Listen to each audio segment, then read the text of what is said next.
Koleksyon, base na atin ka na ito karon.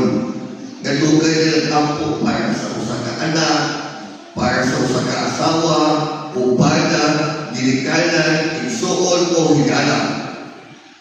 Ayaw kakapoy sa pagkampo. Base wala pa natin makita ang uwan.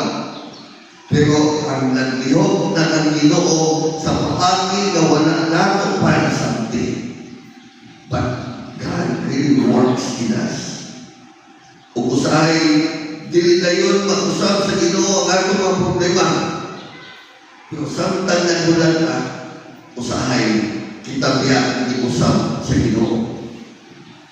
Usap mga isuon karo adlaw, dahil nato kanto sa Ginoo, ang tanan natong kabalaka, ang tanan natong problema, Lord, sama sa Ebanghelyo, tabarin ko ano, Lord.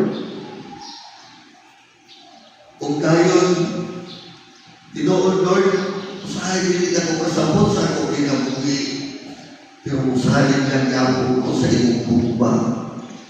Usahay lang yapon ko that you are always with me until the end of time.